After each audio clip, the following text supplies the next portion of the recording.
thank you for stopping out to see us. Thanks for having me. Yes, my absolute pleasure. Last time I saw you, we were speccing out this instrument. Mm-hmm. You know, the RL6. I think you have this is the second one after Derek Elliott's bass. Mm-hmm. Yeah. Absolutely. And this bass is like a samurai sword. Truly. Yeah. Truly it is. You spec'd it out, just perfect for the kind of things that you're doing with it. So, absolutely. You know, the thing that I feel I get from this instrument, aside from obviously the aesthetic appeal, and I feel like with this instrument there's so many possibilities that sometimes feels overwhelming. Well, I'll get on the gig and it feels like, well, what do I want my bass to sound like today? Right. How do I tailor the thing for what room we're in? If it's a different amp, maybe the sound person, they're less experienced than others. Right. And then even beyond that, like, do I feel like switching it up today? Because, there's some instruments where you kind of find what the instrument does and you roll with that. And you don't want to try too much, because if you get away from what it does well, then maybe you put your bandmates in a situation where they can't depend on you as much because your tone is suffering. Right. But to the point. I feel like I really, these are instruments of service. So there's the obligation to not just have tone that we as bass players find appealing, but what's the tone that is going to give the drummer what they need? Like, are we in a room where the subs are just screaming, so there's plenty of low end, but they need a little bit more definition so they can hear what's happening to adjust their kick to, or the other way around? Is the keys player getting into a lot of different harmonic stuff, so they need to hear the way I'm going to respond to that and support that? All these things, these little considerations, I feel like they're so critically important to good foundational and functional bass playing. And I feel like with this instrument, the tools are here to be able to sculpt the tone to whatever's needed in a given gig in a given club situation.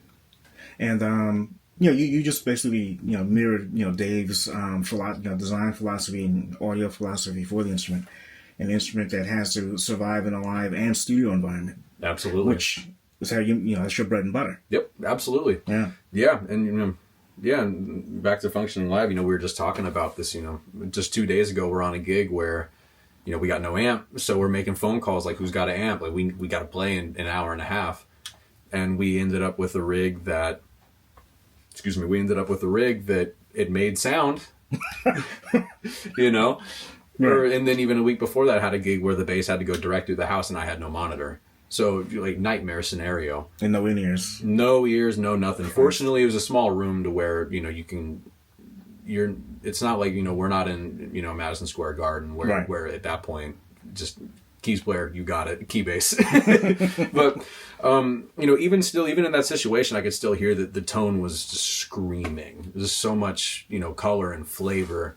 And, it just sounds like, to my ear, what I want a bass and my instrument to sound like. I feel like I hear my voice clearly through the lens of this instrument. Right. And you chose a tried and true combination. Basically, it's a 6-string J bass. Mm-hmm. And all that entails. Yeah, absolutely. So we kind of lucked out there. Yeah, well, I kind of feel like I spent, kind of some years trying to figure out what exactly I wanted, because when I knew I was looking for the next instrument that would be my sort of, I've been out of school for a little while. I've, put in some years on the scene. I feel like I'm here, a professional. Right. What's like the professional instrument? What is the thing that it's like, there's no gig I can't take this thing to. I'm never going to have to wonder if there's any problems with it. And it took a while to figure out, well, just sonically, what do I want? Right. And then figuring out that it was going to be essentially a cracked out 6-string jazz bass. I was like, okay, well, that definitely gets me in a ballpark. And I'm just super happy that we were able to find time to establish our relationship. Yes. And then, just get along so well personally and have such, similar ideas about bass construction, physically and sonically. Right. A lot of good conversations went down. Say what? A lot of good conversations. Yeah. Absolutely, yeah. Yeah, it was a great. That hang was great, and it was so funny. I remember, being in Italy with my lady, and we were taking a little vacation. And I was like, hey, I'm sorry, I gotta go. I just need 10 minutes. I gotta talk to these guys. Like we have a bass conversation that's of critical importance. Right. Yeah. Hey, here's the end result. Man, I remember even taking this thing out of the case, and even just like finding, coming to the decision to just keep the instrument natty, because there's so many options and everything looks so cool. And I had a 72p bass that I loved that was an early pandemic casualty, because this was before we didn't, in California, we didn't know if we were going to be able to get unemployment for self-employed. Right. They didn't offer that for the first 5-6 months. So we were kind of just sitting on our hands. And I had this instrument that, as much as I loved it, I didn't play it that often. And so that shipped. But it was a natty instrument like this also, a natty bass, but a maple fingerboard also. Yeah. And so it kind of, in that bass, that always felt like, so close to me, or I felt so close to it. And so kind of having this be a similar version of that, I feel like almost it's like, it feels like almost I got that back, that. It's like a return. Yeah. Yeah. And it's just the relationship I feel with it. It feels like I've known it my whole life, straight out of the case. And that's amazing because you only had it a few months. Yeah. So. I feel like I still have no idea how to play this thing. I doubt that. But. It's I remember I took it home when I went to go see my folks for the holidays in Dallas. And my dad is a violist. Both my parents are violists, both incredible musicians. Wow. My dad, he studied luthiery for classical guitars. Oh, really? And so I was like, take a look at this. And he kind of put his hands on it. I'm just like, man, this thing is serious. And my mom is just super, super highfalutin, like wildly highfalutin musician. Car engine backfires. She'll tell you what pitch it is and what the overtones are. Yeah, she's not playing around. Yeah, and so I didn't have an amp at the house, so I just played, whatever with no amp.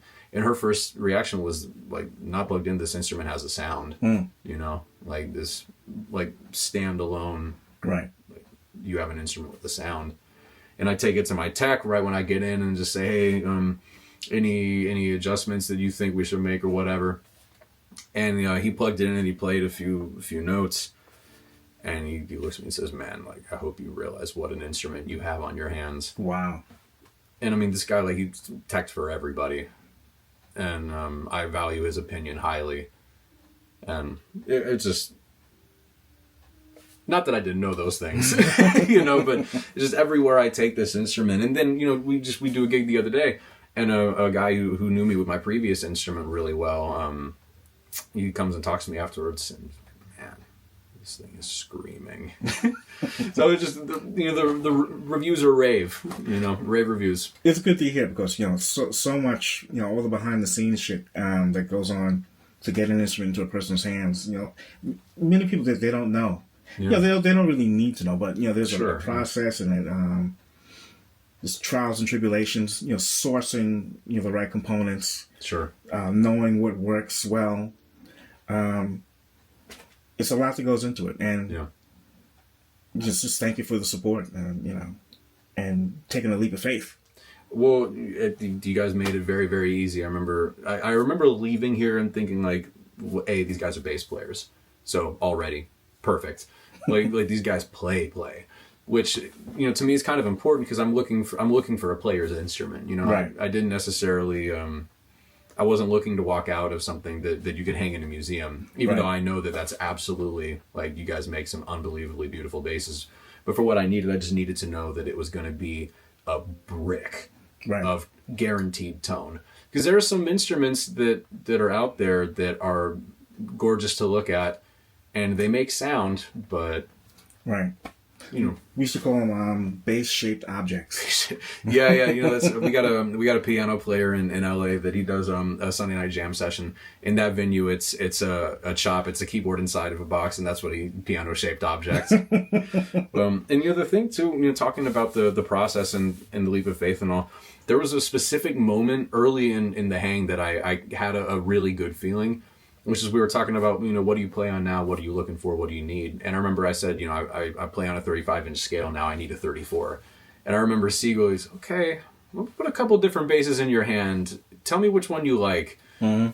And so you played a couple of different different ones. I said, okay, well, I like this one. So it's 34 and a half. We're going to make you 34 and a half. I was like, this seems so intuitive to do it that way.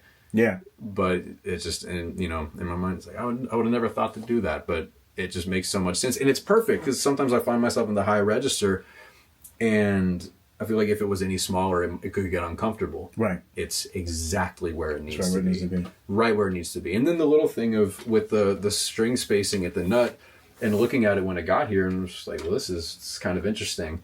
And I call Siegel and I say, well, okay, so what's your methodology? And he says, well, I do the string spacing based on the center of the strings. Again, never would have thought to do that, yeah. But it's perfect. It makes so much sense. And especially with the 6th string where you have the big neck, whenever you're trying to get down to these low notes, you're not having to crank your wrist. Right. You know, you're not having to apply that torque that over the years takes a toll. Right. So there's just so many little details about the functionality of this instrument that speaking about them out loud now, it's kind of staggering almost. It's just so cool to me. Well, that's something that came out of him having actual, wrist issues. Sure, yeah. And this is scale length, because we both played 36-inch scale basses at a point in time. Hefty. Yeah. Yeah. So we were able, with this instrument, to figure out what was the perfect compromise between comfortability and tone. And I think the 34.5-inch scale nails it, and just all the components that surround it. That decision. Yeah. Goes into this instrument. Yeah, no, it feels fantastic, and I can appreciate that. I had some pretty serious tendonitis issues myself, probably 6-7 years ago, something like that, and it's not fun, but you will reevaluate and analyze. But necessity is the mother of invention. Yeah. And just this cutaway, just the ease of getting up and down the whole instrument. Well, you paid for those notes. Yeah. Right? Yeah, there you go. Fair enough. Yeah, you should have access to them. Yeah, and I one of my big influences is Brad Mehldau, the great pianist. And so one of the things that I really like about the way he plays is his sort of, I guess you could say, textural motifs. Yes. So there's a great recording, Art of the Trio Volume 4, that he does. And they play rhythm changes. And at one point in his solo, he starts essentially doing this sort of arpeggiated ostinato in the right hand, where he's going up and down. And it's in time, but sort of it's not like straight eighth time with what's happening in the rhythm section. And then with his left hand, he's sort of freewheeling, almost improvising, for lack of a better word, rubato bass line. And it's that idea of those textures against each other that there was a little while I was kind of trying to see, like, okay, well, how can I make that work on the bass? Sort of having like a high note and moving stuff around underneath it. Right. And certainly don't even get in the same universe as Brad when it comes to stuff like that. But that's something that I really like, is having the option, like a...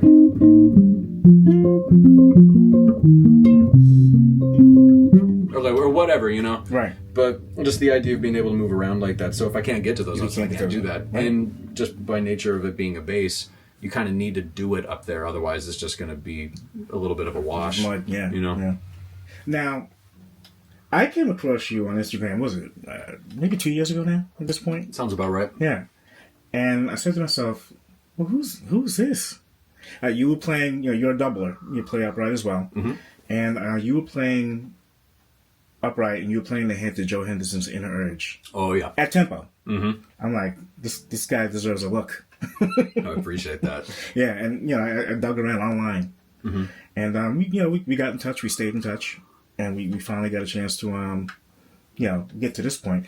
Can you tell, people who aren't aware of who you are, where did it all begin? Well, definitely started with my folks. Mm-hmm. Whenever, being the kid of two musicians, and my mom played in the Dallas Symphony, so I grew up going to her concerts and hearing the great symphonic repertoire. And then my dad is from southern Germany, and he's really big into gypsy jazz, so I heard a lot of different music through him. Yeah, Django. Totally. Yeah. He's a Django file for sure. Yeah. And he does a lot of contracting in town. So in the 90s, when Page and Plant did their tour, he contracted strings for them. Oh, really? And so between him and my mom, like my mom's on like a few Ray Charles records. Wow. Like they're both very serious musicians, and so started piano really young, 3, something like that. Played saxophone in the school band for a little bit, and then I had a friend get a guitar for Christmas one year. I think I was 9. He got a guitar, and I said, well, that's cool, I'll get a guitar too. And he said, no, that's me, I'm the guitar player, you need to get a bass. Yeah. I was like, okay, well, don't really know what that is, but all right.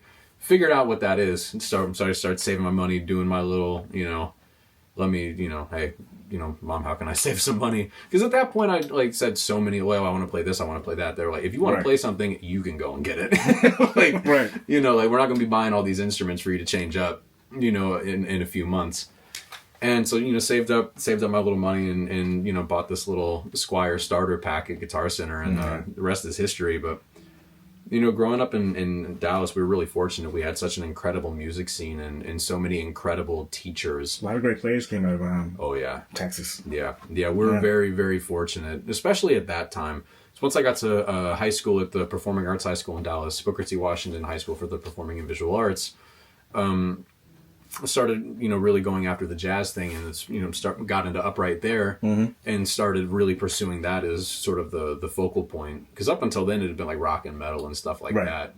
And then it's kind of funny how the genre switch happened into super intense rock, and then got really into super intense jazz, and then kind of worked backwards to bebop,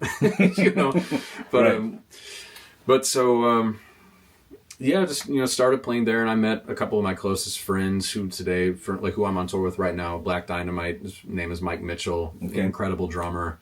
We're on tour with him, and our friend Ben Hickson, who played guitar with us. He now runs Dolphin Records, which is the label that Mike does everything through, and I do a lot of stuff with. Right. So we met, and we had this vision of what we wanted to do with music in our lives, and we just all worked tirelessly on ourselves as individuals and as a team to put that together. And we go out to the jam sessions, go hear Funky Knuckles, RC and the Grits. So I mean, at the time, you had cats that were playing with everybody all over town. Half the snarky guys were in town, Right.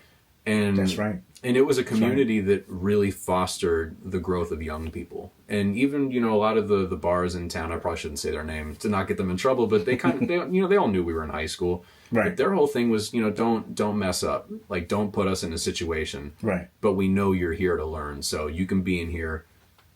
Don't mess up. Right. Stay away from the bar. Yeah, exactly. And there was a great tenor player in town, Shelly Carroll. He was one of the Texas tenors. He's sort of everybody's OG. Like, everybody in Dallas that plays jazz has like a I was playing with Shelly and story.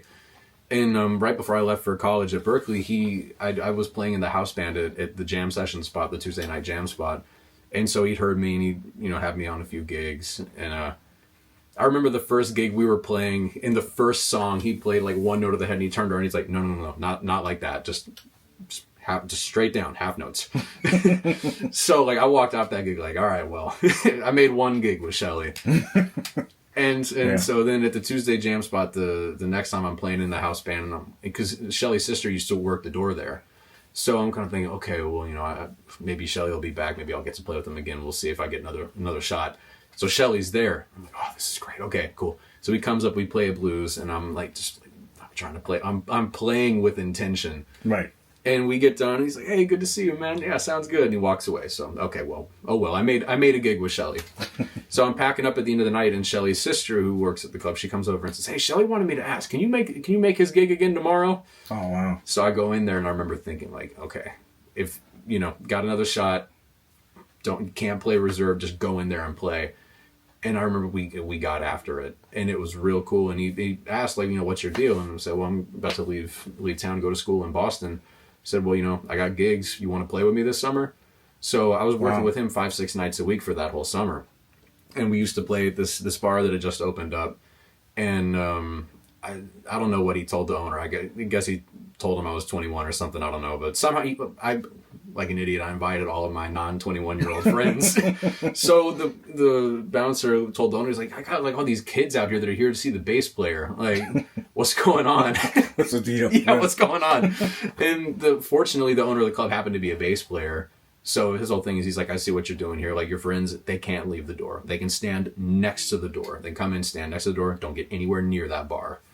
But it was just about, the seriousness and the commitment to the craft. And that's carried all the way through. It's, for me, this is the first thing I think about when I get up. The last thing I think about when I go to bed is, what am I doing today to make the craft, I don't know what the word I'm looking for here is. I want to say easier, but that's not what I'm looking for. What am I going to do that's going to make the gig more fun? Right. You know, what am I, for myself and for everybody else, as, you know, these are instruments of service. Right. What are you doing to work on your craft that when you get on the gig, everybody's going to be that much more hyped to play? So that's always been the thing, but and whether that's on acoustic or electric, regardless of style, wherever we're at. But yeah, I went up to Berkeley and did my time there. Spent some great years there. Studied a lot with John Patitucci, James Genus. Mm-hmm. Steve Bailey, head of the department, was great to me. Really helped me out with a lot of things. All the big guns. Yeah. Well, you know, Steve, that's one of the great things that Steve has to offer is he knows everybody in the bass world. Right. Right. So it'd be just a who's who. He's like the hub. Oh yeah. Yeah. Who's who of the bass world will come in and out of there. They'd come for master classes. They'd set up private lessons. It was fantastic. And I spent 4 years up there really shedding and studying, and got out of there and went to New York and started going on the road with LA people almost as soon as I got to New York.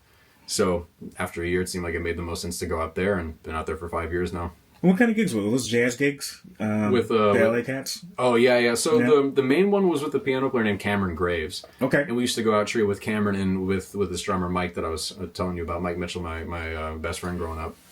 And I just got hip to Cameron, too. oh yeah, Cameron's bad. Yeah, he's bad. He's real bad. I was talking to Derek, and Derek described him as like a heavy metal piano player. Totally. We once had our trio described as thrash jazz, which I like that. I thought it was really, and it made it even more perfect. This came from like a Polish review. We were playing in Warsaw, and the Polish reviewer was the guy who said thrash jazz. We were like, hey man, we're gonna need to borrow that. Thrash jazz. Because Cameron's influences, he's coming from a place where I think if you were to sum up his three biggest influences, you'd say Chopin, McCoy Tyner, and Meshuggah.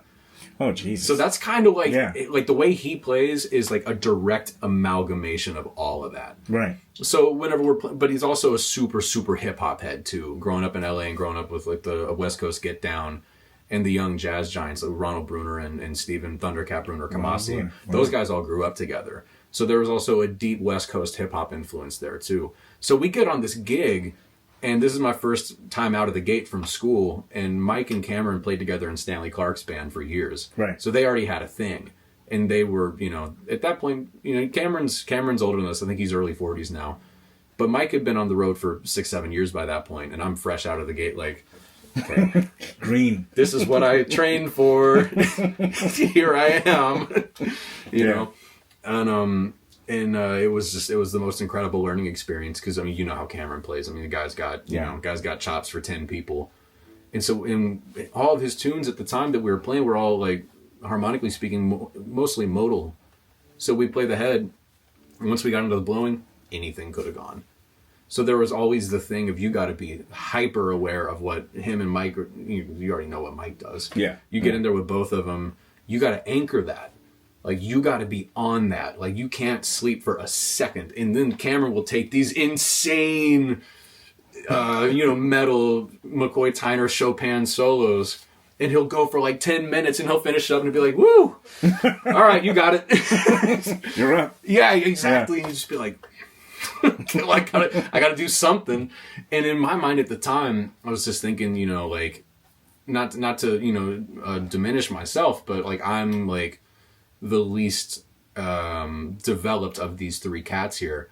If I don't bring everything that I got to every gig, I'm holding these guys up. Yeah. And the last thing I want is for us to get off this tour and I'm like, yeah, cool tour, but we couldn't really get into the way we wanted. Like, right. So it was my mission every night because I knew who Cameron played with. Like, I mean, on his record, it's Thundercat and Hadrian Farad. Right. So, like, going on that gig, it's like, well, that's what he's used to. Right. That's the level he expects. And, I mean, I came back from that tour with a different player. You know, a few weeks with that, I was a different human, different player. But, you know, that's the thing, though. If you're a musician, you're not playing with people who are better than you. Oh, yeah. You're never going to rise.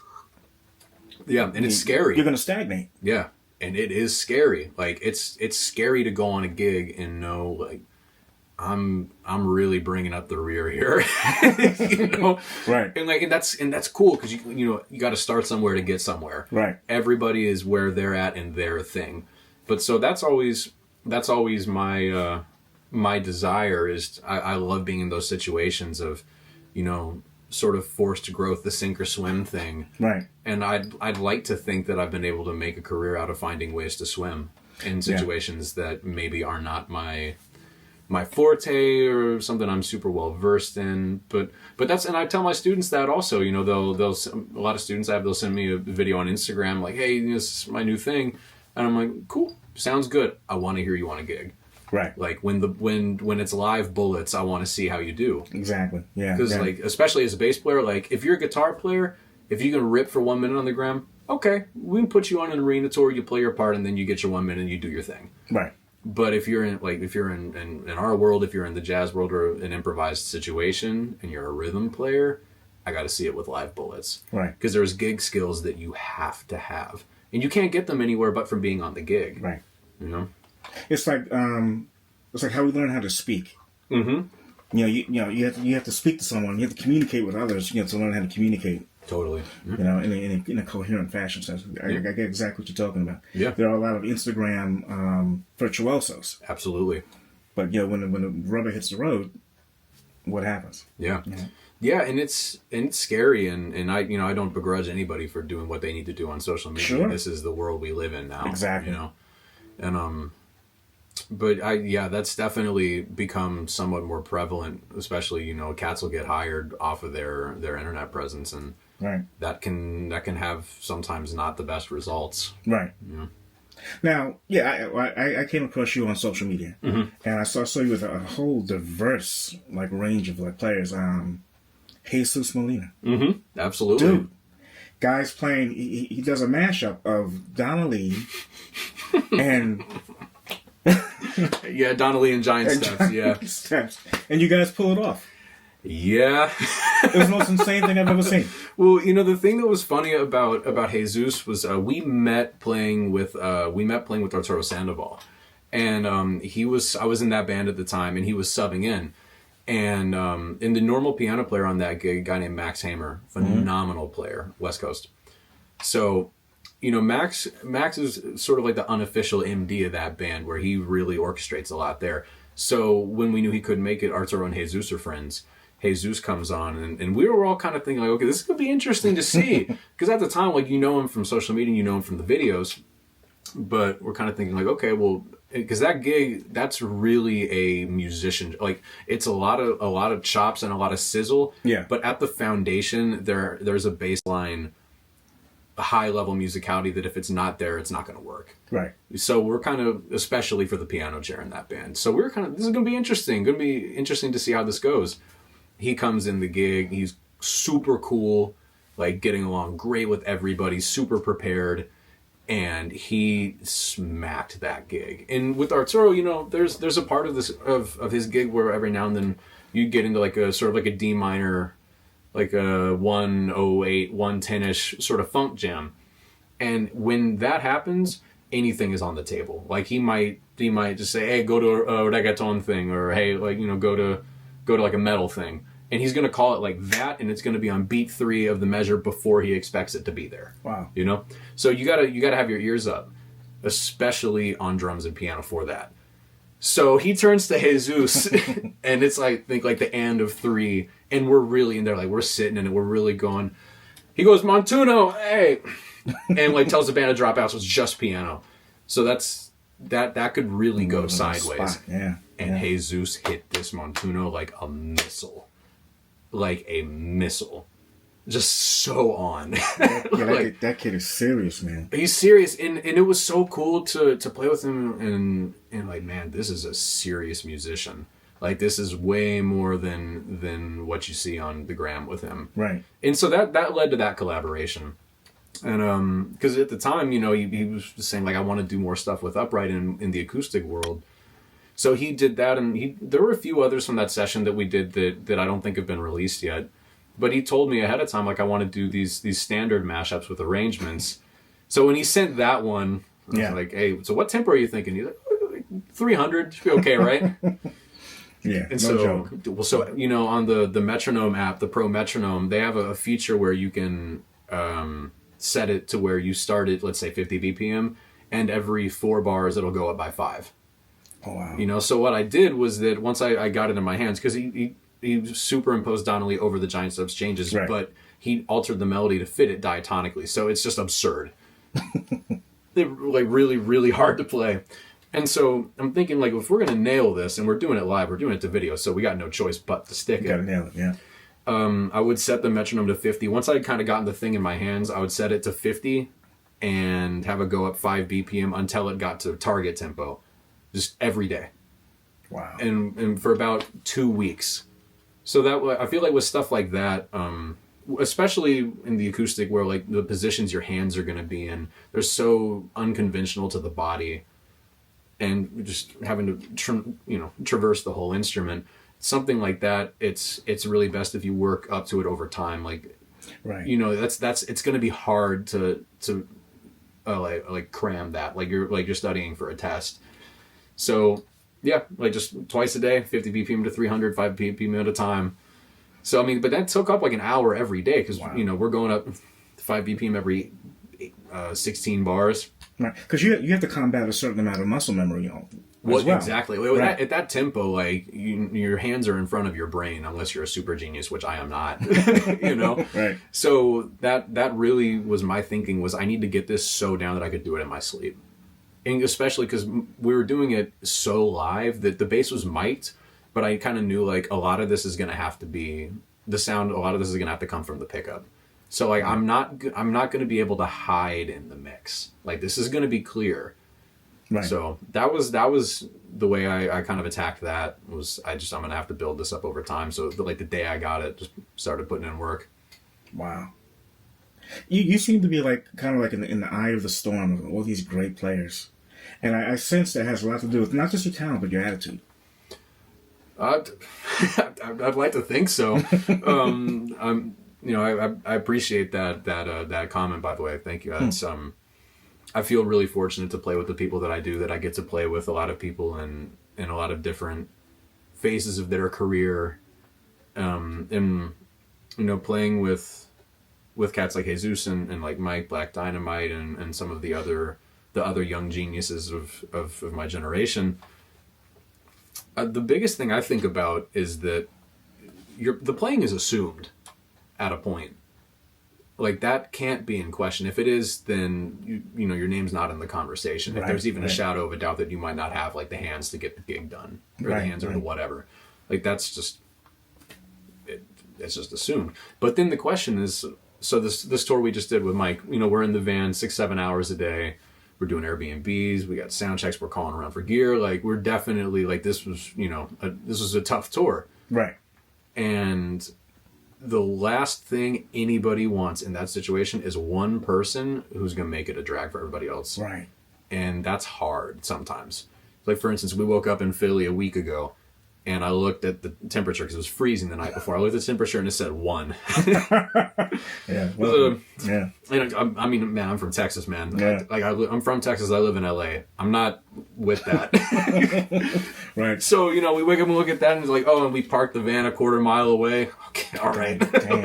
So it was that kind of a thing. But so, like you can't be a diva when that happens. Right. Like, sound check isn't going well. The sound person is driving you crazy. You can't be a diva. Somebody says something you didn't like. You can't be a diva. You can't have a problem with that. And that's hard sometimes. Like, I definitely have moments where I slip. Like, I definitely, like, recently had a moment where I had to go and talk to Mike. And I was like, hey, man, I'm sorry. I was a little irritated, but that's no excuse. Like, I apologize. Right. And that's, I think that's served me well. Just the idea that you can't ever give up accountability over yourself off the gig. Because if you think about it, you're on the road for 2 weeks. 1 out of every 24 hours is the gig. You got 23 other hours that you got to be, at the bare minimum, not bothering anybody. Right. Chill. Right. Yeah. Right. So, but even that, I mean, there's, but then it's like, okay, well, like, can you find like ways to get along with cats? Because you're gonna be on the road with cats you don't dig. It's like, okay, well, how do I not let that show?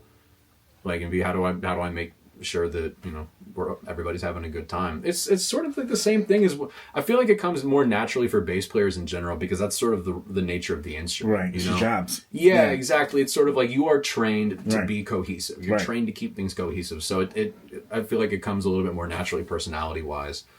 But you're the glue. Try to be. Yeah. You know, and yeah, and you know, try and forgive yourself if you slip up, because we're all human. Right. You know, but just keep yourself accountable. You know, you mess up, you say, hey, I apologize. I'm sorry, that was wrong. This is what was going on with me. No excuse. That's the thing. You know, you have the ability to be humble, and show weakness sometimes. You know, some people think apologizing is a sign of weakness. No, it's a sign of us just trying to get along in life. Yeah. And you obviously have that together. So trying my best. Yeah. I mean, at a certain point, like the idea of I'm not going to apologize, like I was wrong for sure, but I'm not going to apologize. Like, I mean, hey man, like I don't know where that's going to get you. I mean, let me if it works, let me know. Maybe I'll change my thing up. But, Yeah. Yeah, but no, that's absolutely of critical importance, and I tell my students that all the time too. Like, you can be as bad a player as you want. You can be the baddest saints of sliced bread. Doesn't matter. If you're going to cause problems for people, it will not matter. Right. At all. You won't get hired. You won't work. No. You won't work. No. And people will be like, incredible player, can't do it. Right. You know, tour managers are not going to want to deal with that. Right. Like, no matter how bad you are. Because there's always someone down the line, who can cut the gig as well. Yep. Maybe no one knows about them, but there's always someone waiting for your chair. So. Yep. Yeah, I like to say, no matter who you are, no matter how bad you are, there's somebody out there that eats your lunch, and they're probably cooler than you are too. Right. Govern yourself accordingly. That's great advice, and I'm just glad you put that out there, because I think everyone needs to hear that. The pros, the kids coming up. Yeah. Now, you've been doing a lot of recording. Mm-hmm. Was your first album Tbilisi? Yes. Yeah. Okay. Can you just talk about that a little bit? Yeah. So that record came about as sort of a direct action with my budding mentorship with Stanley Clark at the time. So I met Stanley in 2018, and at the time my best friend Mike was playing drums in his band. Right. And so, I didn't know this, but he'd been talking to Stanley about me this whole time. Like, man, wow. I got this, my bass player back home. And Stan is super tapped in. Like, he's very aware of the bass world and, like, the young cats and stuff like that. He's really into it. Mm-hmm. And he takes mentoring young musicians very seriously, regardless of what you play. Right. So I don't know this, but this is years he's been kind of like keeping tabs on me, and I find out that I'm doing gigs with Mike and our friend Becca Gociachvili from Georgia, from Tbilisi, Georgia. Georgia, as in right, yeah, right, yeah, Georgia, the country. And so I find out that behind the scenes, Stan has kind of been telling Becca, like, hey man, like, I know you can get whoever, but like, mess with this kid. Really? He might not be on you guys' level yet, but he will be. I see the work ethic, and he's gonna get it together, and you're gonna be glad that you got with him when he was still figuring it out. Mm-hmm. And I didn't know any of that, and so then we meet at the North Sea Jazz Festival in 2018. He tells me, man, I've been following you for a while. I really dig like your work ethic and how you play. Like Stanley saying this. Yeah. He's like, I see, like, wow. I'm watching your progress. You're growing at a really quick rate. It's super cool to see. Nice to meet you. And then he goes on stage and plays. So, and in my mind, I'm like, well, that's crazy. Oh my God. And so the next day, this was with Cam Graves at the time. We have the same lobby call as Stanley's band to go to the airport in The Hague. This is after North Sea. And a classic bass player thing. Stan and I are the first ones down for lobby call. Yeah. So we get to talking a little bit more, and I'm just kind of shooting the breeze. And he says, "Man, take my number down real quick. If you're ever I was living in New York at the time. He said, if you're ever in LA, give me a ring. Come hang at the house."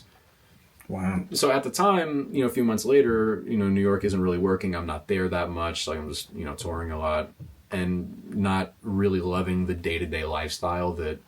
Whether you're a doctor, lawyer, billionaire, playboy, musician, whatever your thing is in New York, it's a tough city to live in. Right, no matter what. Yeah. Right. Yeah. And it was kind of wearing on me. And I figure, okay, well, I'm playing these LA cats. We'll go check that out. And so I get out there and I call Stan. Hey, I actually just moved to LA. And he says, okay, here's my address. You busy tonight? You want to come over? So I go over there and we get to talking and, just... telling stories, and he's like, oh yeah man, I remember hanging with Miles in Chick Corea at the Vanguard, and I was playing with Return to Forever, and Miles was like, Stan, man, quit this Cats band, man. Come join in front of Chick. Like, quit this Cats band, come join me, you know? Right. He's telling stuff like that, the stuff you can only hear from those cats, you know? And we get a little bit more into the hang, and he says, so, you know, you're working, you know, like, you're paying your bills, so what do you want to do?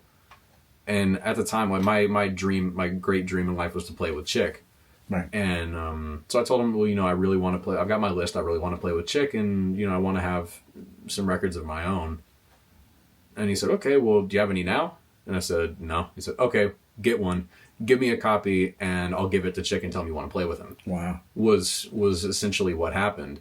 And so I think it was like 3 months later, we ended up recording that record, and that was Tbilisi.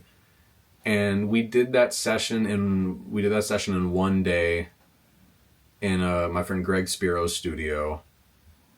It was the middle of June. There was no air conditioning. Oh, great. We were all in one room with a tiny little plastic partition between the piano and the drums. like that's gonna help anything. Like, right. The cymbal was this far from the open piano. You know, like the literal only thing we could mix was the bass. It was the only thing the electric. The acoustic we just had to roll with. So, you know, we didn't have a ton of options to mix, but in my mind I'm thinking like, and I probably shouldn't have been thinking this way, but in my mind I'm like, this is an audition tape. Right. And so, you know, a lot of that was and the music on that record I was already written. Like, I already had that. But that was where a lot of that was coming from, and you know, the more time that went on, the more I started getting into the process of making this record, and you know, how do I put the finishing touches on this sonic painting, if you will. Right. You know, I'm presenting something here. So, like, this is not a live set. I can make this what I want. Right. You know, it's yours. Yeah, right. Exactly. Like, what do I want this to be? How do I want this to sound? And I listen to it now, and it makes me laugh because it's just so intense. Like, we're just going so hard from the first minute to the last minute. But there's some stuff on that record that I am really proud of. Like, if I could do it again today, I would do it very differently, and, right. and I would do a lot more in post-pro and pre-pro and in-pro. Like, yeah. You know, but that's like one thing that Stan told me is he's like, you need to do the first record, just do it, don't think about it, do it, and get it done. Right. You know, because you can't start that process until you do the first, you know, and try not to overthink it. Right. And I remember like hearing his words and understanding what it meant, but being down the line and you know, working on, you know, I just sent, you know, I think my 5th album as a leader to master about a week ago. So now that I'm at that point, like I don't even think I listened to this record after the sessions. Wow. Well, because we did it to tape for a label in New York called JMI Recordings, and this is like straight ahead. Yes. Okay. Yeah. Cordless trio: tenor saxophone, bass, and drums. Yasef Farah Ali on tenor, Brian Richburg Jr. on drums. Great young players. And this label, their whole thing is we do everything straight to half-inch tape, no overdubs, no edits. It's in the contract, so you get what you get, which is equal parts liberating and terrifying. Right. But so the upside with that though is that, you know, you do the session, you pick the takes, and that's it. You're done. You send it to master because there's nothing else to do. Right. Which is kind of nice because I remember spending like 6 months just like, you know, kind of just, you know, twiddling my thumbs about, you know, do I need to fix this? Do I need to fix that? And I now kind of get what Stanley was saying, the idea that like, just make records. Come on. Right. You just do it. Right. Like, don't think too hard about it, you know. And that's actually one of the best pieces of advice he ever gave me. We're playing at Detroit Jazz in 2019.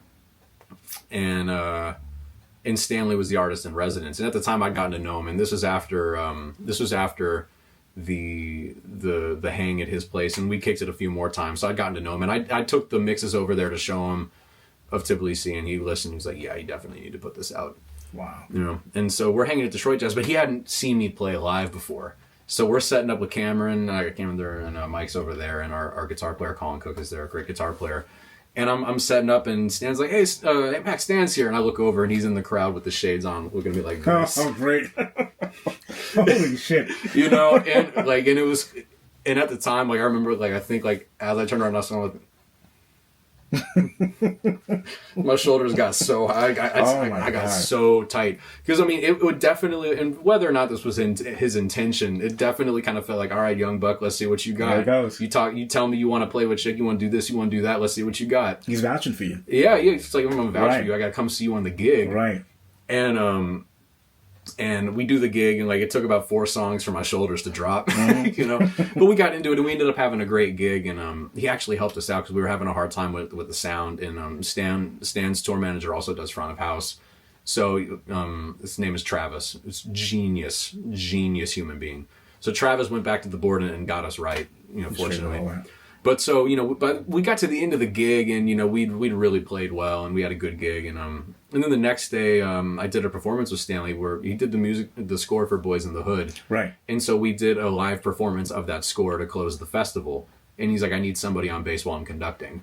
So we do that, and then after the gig, you know, I give him a hug. Hey, Stan, thanks so much. Like, this is a great time. And he said, yeah, man, real quick, come over here. Like, I don't know if it's okay to lightly curse or anything, but so he says to me, hey, it's real quick, like, you think too damn much. He's like, I see you up there thinking, like, you are a badass bass player. There's nothing for you to think about. Just go play. You got it. Wow. And so that's something that I carry with me all the time. Just anytime you're on a gig, we're like, oh man, you know, you start getting a little nervous. You start getting in your head. Just think about that moment. Stanley said. Yeah, exactly. And then I remember I brought it up to him like a year ago. This is 4 or 5 years later. I was like, I carry that with me, and Stanley, without even looking at me, he's like, yeah, man, you were up there thinking your ass off. You know? So it's been a beautiful thing. But that's how Tbilisi came about, essentially, was my relationship with him, and him essentially just sort of kind of kicking my butt to like, hey, do it. Ain't nothing to it but to do it. Just get in there. It all makes sense. Yeah. You know, listening to you, you know, how I listen to you, you know, getting to know you as a player, it all makes sense. Oh. It all makes sense. Cheers. Yeah. Jesus Christ. I had no idea that, you know, Stan was your mentor. Yeah, no, he's huge for me. I don't know where I would be in my life as a human or professional without him. And it's more than music, it's life, you know. Right. It's just little things that you can't know or understand without having, I think, 74, I believe, years of experience doing it. Right. And you know, and he produced my most recent release, which is a solo bass record for JMI Records. That's out already. Yes, that's out. Yeah. Vinyl is on pre-sale, but it's out digitally. Okay. Yeah, I think I have it in my playlist. I think. Yeah. Cheers. Doing the homework, man. Doing the homework. Yeah. No, I mean, he full on produced that.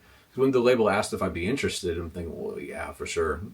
How do we do that and make it interesting? Right. So I called him, like, how do we do that? And he was giving all this advice. I'm never going to remember all this. Any chance you want to produce this record? Wow. And I didn't really know how hands-on he was going to be. Maybe he's going to help with the tunes. Maybe he's going to be in the studio day of. Maybe he's going to, you know, write the liner notes. I'm not sure. Because we didn't really discuss that. Right. But so we get closer to the session, and again, this label, they're all tape. So I'm thinking, well, not only is this solo bass, but we're going to get what we're going to get. Right. You know?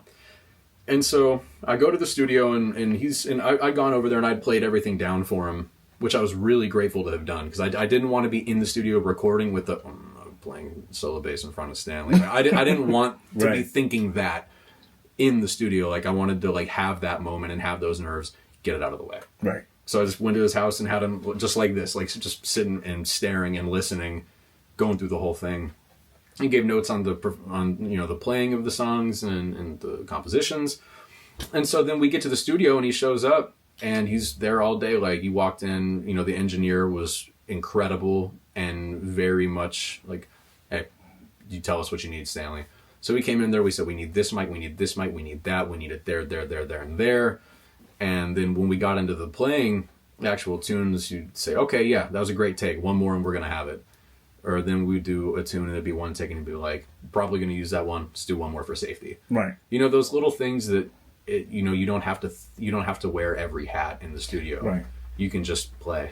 Yeah, sometimes you need, not sometimes, a lot of times you need to be able to step away from your own music. Yeah. And have that objective ear. Yeah. And if Stanley Clark's your objective ear, if it's good enough for him, it can be good enough for me. Go a whole lot worse. Yeah, I mean, like, you know, to have, like, to, you know, do a take and kind of go in there and like, well, I don't really know. He's like, nope, that's the one. We're done. Moving on. Wow.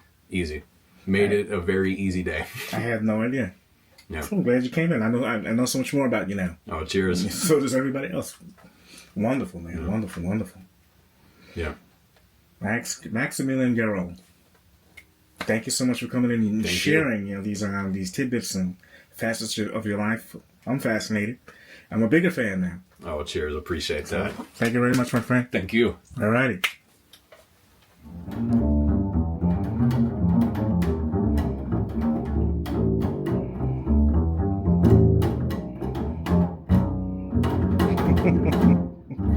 Jesus.